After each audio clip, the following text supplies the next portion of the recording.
सिलसिलेवार बम धमाके,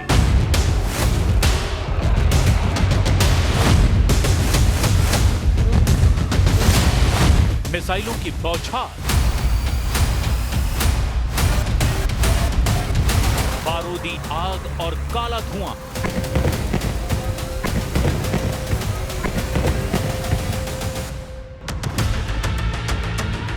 ये एक नए युद्ध का दृश्य है। इजराइल ने आर पार का युद्ध शुरू किया है। हमास हिजबुल्लाह के बाद नंबर हूथी लड़ाकों का आ गया है। ये सना है, यमन की राजधानी, हूथी लड़ाकों का गढ़। इजराइल ने सना को बारूदी शमशान बना दिया। जंगी जेट से बम और मिसाइलों की बौछार से हूथी फाइटर्स की धज्जियां उड़ा दी गई। इजराइल ने हूथी पर अब तक के सबसे भयानक और विध्वंसक हवाई हमले को अंजाम दिया है। 2 ड्रोन बम का बदला 2000 धमाके।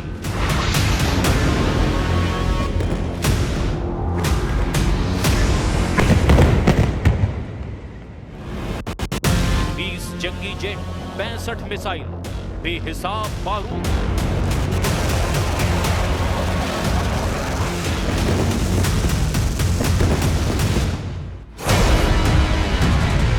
इजराइल का हूथी पर सबसे भयानक हमला।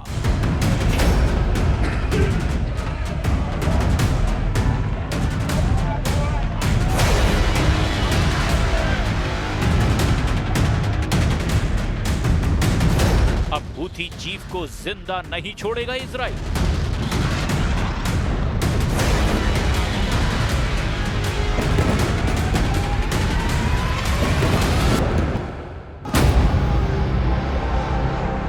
इजराइल के सबसे बड़े दुश्मन हूथी लड़ाके बन गए हैं।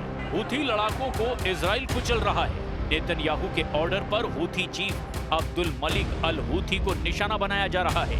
इजराइल अपने देश से 2000 किलोमीटर दूर ये जंग लड़ रहा है, लेकिन हूथी पर मार हमास और हिजबुल्लाह से ज्यादा घातक है। हूथी लड़ाकों के आका के सफाई का ऑपरेशन इजराइल शुरू कर चुका है। एलात शहर पर हूथी के ड्रोन हमले के बाद इजराइल ने फुल फोर्स में फाइटर ग्रुप पर हमला शुरू कर दिया है। लेटेस्ट हमले में इजराइल ने हूथी लड़ाकों का हेडक्वार्टर दहला दिया है।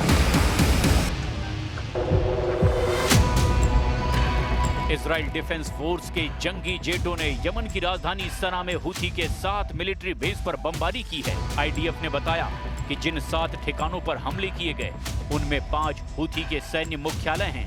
इन अड्डों पर हूथी लड़ाकों की अच्छी खासी मौजूदगी थी। साथ ही साथ यहाँ 2 हथियार डिपो भी इजराइल ने जलाकर राख कर दिए। הנחתנו כעת מכה עוצמתית על מטרות טרור רבות של ארגון הטרור החותי בצנעא במסגרת מבצע חבילה עוברת.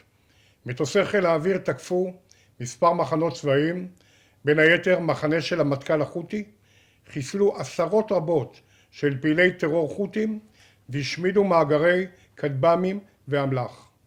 כמו שהבטחתי אתמול, מי שפוגע בנו इजराइल के हमले में हूथी लड़ाकों को जान माल का भारी नुकसान हुआ है। हूथी ने दावा किया कि इजराइल के हमले में 8 की मौत हुई है। हूथी लड़ाकों के अल मसीरा टीवी ने इजराइल के हमले के बाद ये वीडियो जारी किए हैं, जिनमें सना की बहुमंजिला इमारतें खंडहर में तब्दील हो चुकी हैं। अल रक्कास इलाके में इजराइल के हमले से भारी तबाही हुई है।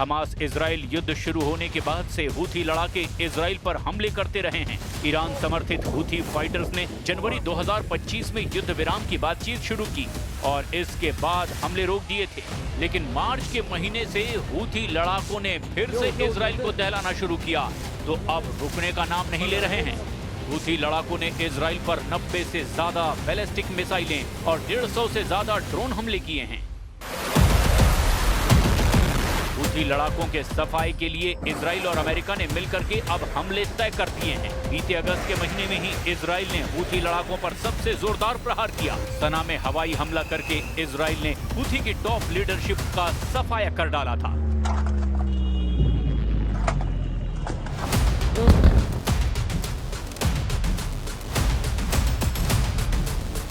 इजराइल की सटीक एयर स्ट्राइक में हूथी प्रधानमंत्री गालिब अल रहावी और रक्षा मंत्री मोहम्मद नासिर अल अतीफी के साथ कई बड़े कमांडर ढेर हो गए थे।